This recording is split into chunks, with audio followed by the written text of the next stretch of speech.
Social media ఒక post చూసా తనికెళ్ళ భరణి గారిది. తనికెళ్ళ భరణి గారు అంటే ఒక రెస్పెక్ట్, గౌరవం ఉండదు, ఒక ఆధ్యాత్మికంగా ఉంటాడు, మంచిని బాగా చెప్పగలుగుతాడని. నరేంద్ర మోదీ గారిని చూడగానే కృష్ణుడు రాముడు లెక్క అనిపించిందట. ఈ కలియుగంలో ఆ దైవాలను నేను చూడలేను, ఆ కలియుగ పరమాత్ముడే నరేంద్ర మోదీ గారు, నేను టచ్ చేశాను, నేను టచ్ చేయడం వల్ల నా జన్మ అదైపోయింది. నాకు ఎంత సిగ్గు అంటే, ఎంత బాధాకరమైన విషయం అండి అది. సిగ్గుండాలా కొంచెమైనా?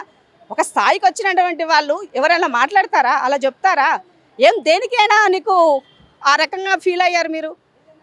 ఆయన ముట్టుకోవడము, ఆయన యొక్క ఏమంటే జన్మ ధన్యమైంది అని అంటే అర్థం ఏంటి? ఆడబిడ్డలను ఆగం చేసినందుక, పెట్రోల్ డీజిల్ పెంచినందుక, విద్య లేకుండా ఆగం చేసినందుక, నిరుద్యోగుల వైపుకి తీసుకెళ్ళినందుక, ఇవాళ ఉద్యోగాలతో పకోడీలు అమ్ముకోమని చెప్పినందుక ఎట్లా అయింది? కార్పొరేట్ అదాని అంబాలను మాత్రమే పెంచి పోషిస్తూ ట్యాక్స్ పేర్లుగా ఉన్న మనల్ని ఆగం చేస్తూ ఇవాళ అవమానపరుస్తున్నటువంటి ప్రధానమంత్రి గారి ముందు మీరు అలాంటి మాటలు చెప్పారంటే ఆయనకి వదిలేలా. ఇవాళ నిన్న ఎప్పుడైతే బంగారం గురించి మీరు మాట్లాడిపోయినారో, పూర్తిగా బంగారు కొనుగోలుకి సంబంధించినటువంటి బ్యాంకులో అయినా బంగారాన్ని కొనుగోలు చేసేటువంటి వాళ్ళ యొక్క షేర్లైనా ధమాలను పడిపోయినాయి. దానికి ఎవరికి నష్టం? ఇవాళ ట్రంప్ అనేటోడు ఒక పిచ్చోడు, కనీసం వాడి దేశం కోసమన్నా వాడు పనిచేస్తున్నాడు. మరి నువ్వేం చేస్తున్నావు? నువ్వు ఎవరి కోసం పనిచేస్తున్నావు ఇవాళ అని అడుగుతున్నాము. ఏది నీ దేశంలో పనిచేస్తే నీ దేశము ఇవాళ, నా దేశం ఇవాళ సంక్షోభంలో వెళ్ళబోతున్నదని నువ్వు చెప్పినావు కదా. ఇప్పుడు వల్ల దీన్ని ఏం సాధించినావు దీనివల్ల అని అడుగుతున్నాను నేను. దీనికి కారణం ఎవరని అడుగుతున్నా, దీని మూలాలు ఏంటని అడుగుతున్నా. నీకు 2014లో ఈ దేశం అప్పచెప్పినాడు, నువ్వు ఎట్లా ఉన్నదా నా దేశం? నా దేశ సంపద ఏమున్నది ఆ రోజు? నా అప్పులు ఏమున్నాయి ఆ రోజు? ఇవాళ నువ్వేం చేసినావు? ఆ రోజు 74 లక్షల కోట్ల అప్పు ఉంటే ఇవాళ 230 లక్షల కోట్ల అప్పు అయ్యింది. ఏం చేసినామని అడుగుతున్నాం మేము. దానికి సమాధానం లేదు. పెట్రోల్ డీజిల్ ఆనాడుకి ఈనాటికి 130% పెరిగినాయి. దీనికి సమాధానం ఏది? సో రుణమాఫీలు చేసేటువంటి వాళ్ళు, రైతు రుణమాఫీలు చేసినావు, పోని రైతు రుణమాఫీ చేసినావు నీ ముఖానికి. కాంగ్రెస్ పార్టీ 70 లక్షల కోట్ల రూపాయలు రుణమాఫీ చేసి పెటెంట్ సంపాదించింది. మరి నువ్వు చేసావా ఇన్ని లక్షల కోట్లు అప్పు చేసి? కాబట్టి నరేంద్ర మోదీ గారు చాలా బుల్డోజ్గా చేస్తున్నాడు. అందరినీ కూడా మతం పేరుతో, భక్తి రూపేణ వాళ్ళ కళ్ళను పూర్తిగా కమ్మిప్పి ఈ దేశ ప్రజలు మరి ఎప్పుడు మేల్కుంటారో తెలియదు, కానీ ఈ దేశం ఆగమైపోతున్నది, తస్మాత్ జాగ్రత్త అని చెప్పాల్సిన పరిస్థితి అయితే ఉన్నది. కొంతమంది అంధభక్తులు ఉన్నారు, చాలామంది, అంతా కూడా వాళ్ళకి చాలా బాగా కనబడుతుంది. మరి ఎందుకు కనబడుతుందో తెలియదు. కింద ముడ్డి ఎండుతున్నా కూడా అది తెలుస్తలేదు వాళ్ళకి. కానీ దేశం బాగా పెరుగుతుంది అనుకుంటున్నారు. ఏడ పెరుగుతుంది చూడండి ఒకసారి. నీ స్టాక్ మార్కెట్లో చూస్తే నీ దేశ గ్రోత్ ఏముందని అర్థమైపోతుంది. నిత్యము మైనస్లోనే లక్షల కోట్ల రూపాయలు ఆవిరైపోతుంది సంపద. దానికి ఎవరు బాధ్యులు? దానికి ఎవరు జవాబుదారం? ఇవాళ నీ పార్టీకి సంబంధించిన ఎంపీలు 34% ఇన్కమ్ పెరిగింది. రీసెంట్గా ఒక సర్వే డేటా వచ్చింది.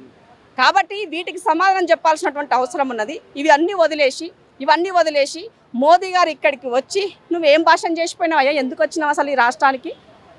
మొదటిసారిగా మూడోసారి ప్రధానమంత్రి అయితే మొదటిసారి వచ్చి నువ్వు నన్ను భయభ్రాంతులకు గురి చేసిపోయినావు కదా. మరి ఇవాళ దీనికి బాధ్యత ఎవరని అడుగుతున్నాను. ఈ దేశం ఏమన్నా అయితే బాధ్యత ఎవరు? నువ్వే వహించాలా.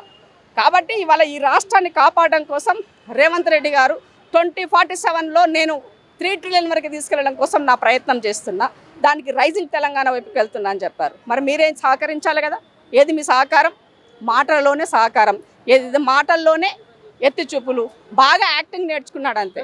చాలా స్పష్టంగా చెప్పాడు కదా, నువ్వు నాతో కలువు, నీ లక్ష్యాన్ని నేను నెరవేరుస్తాను, నువ్వు ఎక్కడ ఉంటే నీ లక్ష్యం అనేది నెరవేర్చాను, నీ కళలు సాకారంగా అంటే నాతో ఉండని ప్రధానమంత్రి రేవంత్ రెడ్డి చెప్పాడు కదా. కేంద్ర రాష్ట్ర ప్రభుత్వాలు కలిసి పనిచేసేటప్పుడే దేశం అభివృద్ధి చెందుతుంది. రాజ్య వికసిత్ హైతో దేశ్ వికసిత్ మే రైతా, ఓయి బాత్ బోలా హమ్ సునా. రేవంత్ రెడ్డి కూడా సేమ్ అదే లైన్లోనే డెఫినెట్గా రాష్ట్రంలో నేను నిర్ణయం తీసుకుని తను చెప్పారు.